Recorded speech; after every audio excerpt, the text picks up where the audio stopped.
Decisions, दो तरीके की डिसीजन है, programme decision and non programme decision, और दूसरा हम पढ़ेंगे strategic decision and tactical decisions.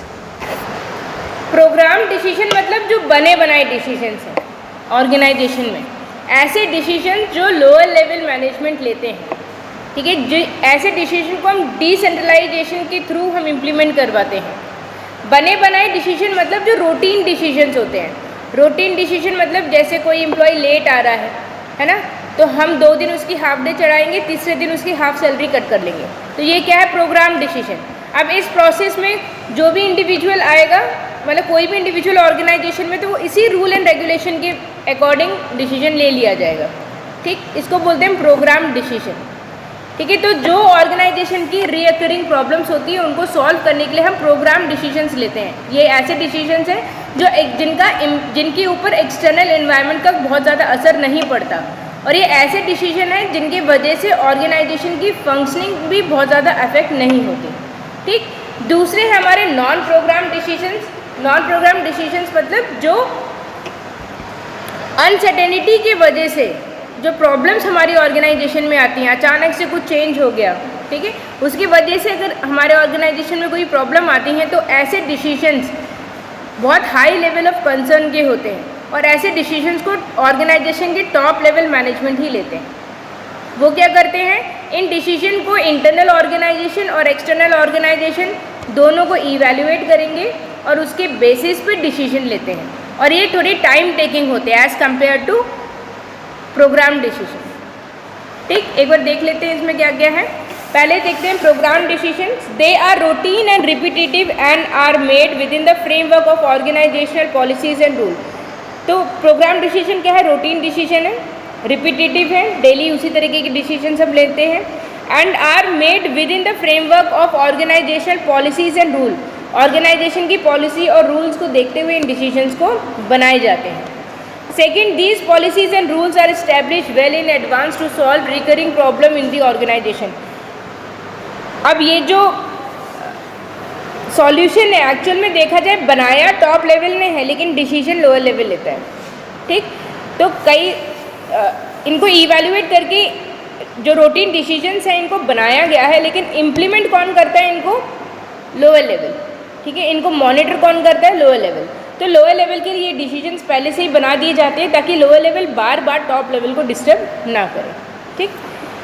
Example, problem related to promotion of employ is resolve by promoting those employ who meet the promotion criteria. अब जैसे ऑर्गेनाइजेशन में जो promotional related decisions होते हैं तो उनके लिए क्या है, ऑर्गेनाइजेशन पहले क्राइटेरिया बना देती है कि असिस्टेंट मैनेजर की पोस्ट में कब जाएगा, जब उसके पास MBA की डिग्री है, 10 ईयर्स ऑफ एक्सपीरियंस है, पर्टिकुलर ये स्किल्स उनके पास है, इतना अचीवमेंट उसने ऑर्गेनाइजेशन में किया है, तो वो मैनेजर की पोजीशन के लिए अप्लाई कर सकता है। तो ये क्या है, जो इस क्राइटेरिया को फुलफिल करेगा वो आगे प्रमोट हो जाएगा। तो जितने भी प्रमोशनल डिसीजंस होते हैं ऑर्गेनाइजेशन में वो हमारे किसके अंडर आते हैं, प्रोग्राम डिसीजन के अंदर आते हैं। They are comparatively easy to make because they are solved by considering internal organizational factors. अब internal organizational factors बहुत जल्दी चेंज नहीं होते, ठीक है, इसीलिए इन डिसीजंस को बनाना बहुत ही ज़्यादा आसान होता है। These decisions is made by personnel at lower level in the organization. तो जो लोअर लेवल के एम्प्लॉयज़ हैं वो इन डिसीजंस को लेते हैं। Non programme decisions, these are relevant for solving unique and unusual problem in which various alternatives cannot be decided in advance. अब non programme क्या है, ऐसे डिसीजंस जो कि यूनिक सॉल्यूशन को फोकस करते हैं, या फिर अगर ऑर्गेनाइजेशन में कोई अनसर्टेनिटी आई है तो उसके लिए हमें क्या डिसीजन लेना है, ठीक है। तो अगर हम देखिए एक्सटर्नल एनवायरनमेंट में कई सारे अल्टरनेटिव्स होते हैं, उन सारे अल्टरनेटिव्स को इवैल्यूएट करने के बाद ही इन डिसीजंस को लिया जाता है, इसीलिए टॉप लेवल मैनेजमेंट इन डिसीजंस में इन्वॉल्व होता है, ठीक है। तो केवल एक या दो अल्टरनेटिव्स को देख के हम इन डिसीजन को नहीं लेते, एक्सटर्नल एनवायरनमेंट में जितने भी अल्टरनेटिव्स अवेलेबल हैं सबको इवेल्युएट करके हम इन डिसीजंस को लेते हैं ताकि ये जो डिसीजन है वो इम्पैक्टफुल रहे।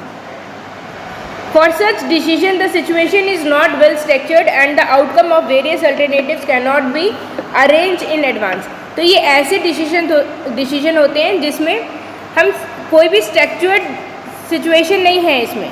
ऐसा नहीं कि ये प्रॉब्लम आज आई तो कल अगेन सेम ही प्रॉब्लम आएगी, कल वो प्रॉब्लम फिर चेंज हो सकती है, ठीक है। तो ये अनस्ट्रक्चर्ड प्रॉब्लम होती है, इसीलिए हम क्या करते हैं, हम अलग अलग तरीके के अल्टरनेटिव्स को इवैल्यूएट करते हैं और तब हम एक यूनिक डिसीजन लेते हैं। They are novel and non recurring and therefore ready made solution are not available, ठीक है। नॉवल मतलब एकदम अलग होते हैं, नॉन रिकरिंग मतलब बार बार रिपीट नहीं होती इस तरीके की प्रॉब्लम, इसीलिए हम कोई भी रेडीमेड सॉल्यूशन नहीं बना के रख सकते पहले से।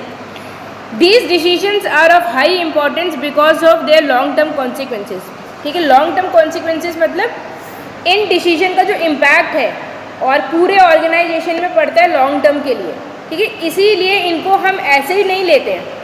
टॉप लेवल मैनेजमेंट सारे alternatives internal as well as external दोनों को इवैल्यूएट करने के बाद ही इन डिसीजन को लेते हैं, क्योंकि इसके जो कॉन्सिक्वेंसेज है वो लॉन्ग टर्म इम्पैक्ट डालते हैं हमारे ऑर्गेनाइजेशन के ऊपर। These are made by managers at higher level in the organization, तो टॉप लेवल मैनेजर्स इन डिसीजंस को लेते हैं। Second is strategic decision and technical decision. Strategic मतलब रिलेटेड टू स्ट्रैटेजी, ठीक है।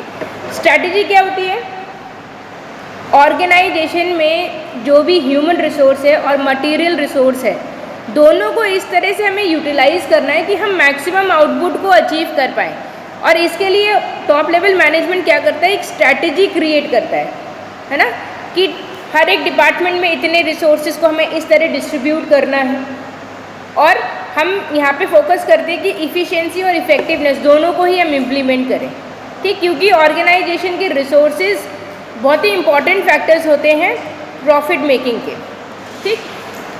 तो देखते हैं स्ट्रैटेजिक डिसीजन में क्या है। These decisions are major one which affect the whole or major part of the organization, ठीक है। तो बहुत ही इंपॉर्टेंट डिसीजंस होते हैं, मेजर डिसीजन होते हैं, जो आप स्ट्रैटेजी एक बार इम्प्लीमेंट कर दोगे ऑर्गेनाइजेशन में, उसी स्ट्रैटेजी पे आपका ऑर्गेनाइजेशन चलेगा, और स्ट्रैटेजी डायरेक्टली रिलेटेड होती है हमारे ऑर्गेनाइजेशन के प्रॉफिट से। तो अगर हमने गलती से गलत स्ट्रैटेजी को इम्प्लीमेंट कर दिया तो बहुत बड़ा लॉस हमारी पूरे ऑर्गेनाइजेशन को हो सकता है, ठीक है। इसीलिए स्ट्रैटेजी बहुत ध्यान से बनाई जाती है ऑर्गेनाइजेशन के लिए, क्योंकि ये ऑर्गेनाइजेशन के मेजर पार्ट को इम्पैक्ट करता है। It contributes directly to the achievement of organisational objective, हमारे ऑर्गेनाइजेशन के ऑब्जेक्टिव को अचीव करने के लिए बहुत इंपॉर्टेंट होते हैं। There are 3 element, action, result and commitment. 3 element होते हैं इसमें।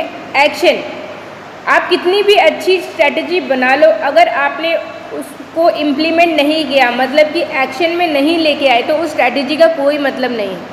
तो पहला एलिमेंट क्या है, एक्शन। ऐसी स्ट्रैटेजी होनी चाहिए जिसको आप इम्प्लीमेंट कर पाओ, जिस पर आप एक्शन ले पाओ। Second is result. रिजल्ट क्या है, रिजल्ट कैसा होना चाहिए, ऐसी स्ट्रैटेजी बनाएं जिसमें हमें हाई प्रॉफिट मिले, जिसका रिजल्ट हमारा हाई हो, ठीक है। अगर हाई प्रॉफिट या हाई अटेनमेंट वाला हमारी स्ट्रैटेजी ही नहीं बनी है तो हमारा रिजल्ट कैसा आएगा, लो रिजल्ट आएगा। And third is commitment. Commitment होना चाहिए टॉप लेवल मैनेजमेंट का भी उस स्ट्रैटेजी के लिए, एज वेल एज सारे एम्प्लॉयज़ का भी।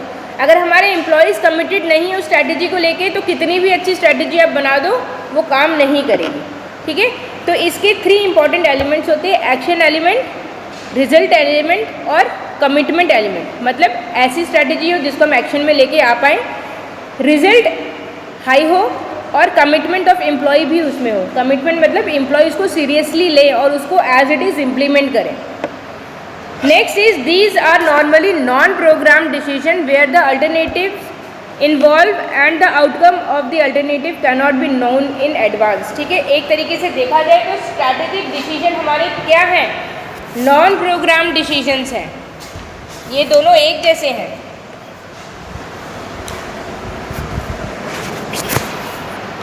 तो इसमें भी हम क्या करते हैं, जितने भी अल्टरनेटिव्स हैं सारे अल्टरनेटिव्स को हम इवैल्यूएट करते हैं, तब जाके हम कोई भी डिसीजन यहाँ पे लेते हैं।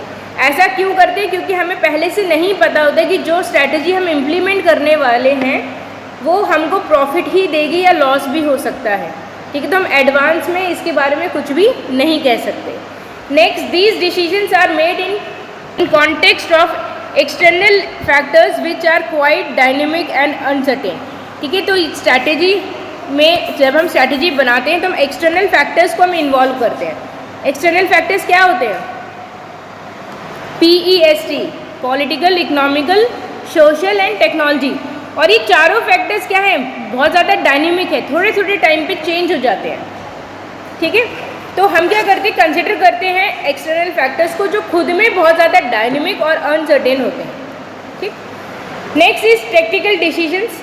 टेक्टिकल और ऑपरेशनल डिसीजन, इसको हम ऑपरेशनल डिसीजंस भी बोलते हैं, are arrived out of strategic decision. तो जो भी स्ट्रैटेजी हमने बनाई, अब उसको अटेन कौन करेगा, ऑपरेशनल लेवल, जिसको हम बोलते हैं टैक्टिकल डिसीजंस, ठीक है। तो स्ट्रैटेजी किसने बनाई, टॉप लेवल ने, अटेन कौन करेगा, लोअर लेवल, टैक्टिकल डिसीजंस के थ्रू, ठीक। It relates to day working of an organisation.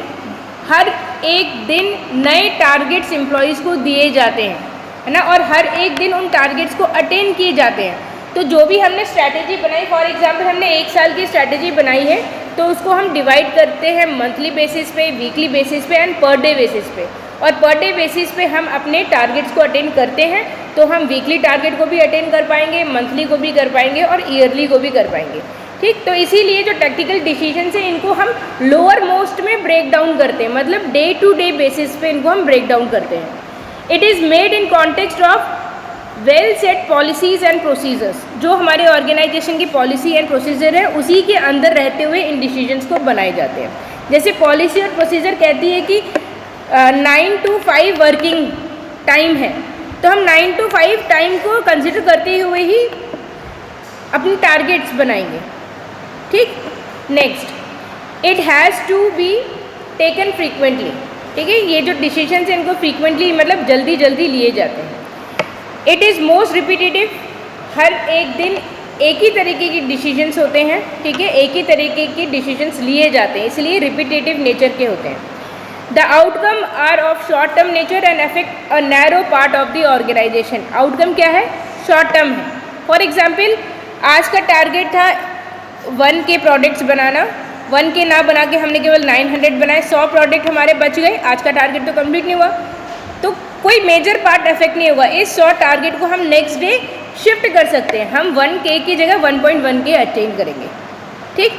तो बहुत ज़्यादा अगर ये डिसीजंस फेल भी होते हैं, तो इसका इम्पैक्ट केवल एक डिपार्टमेंट तक ही सीमित रहता है, और जिसको हम इजीली नेक्स्ट डे अटेन कर सकते हैं। Authority for making these decisions are delegated to lower level manager, ठीक है। अब इनको कौन लेगा, लोअर लेवल मैनेजर्स इन डिसीजंस को लेते हैं। क्लियर।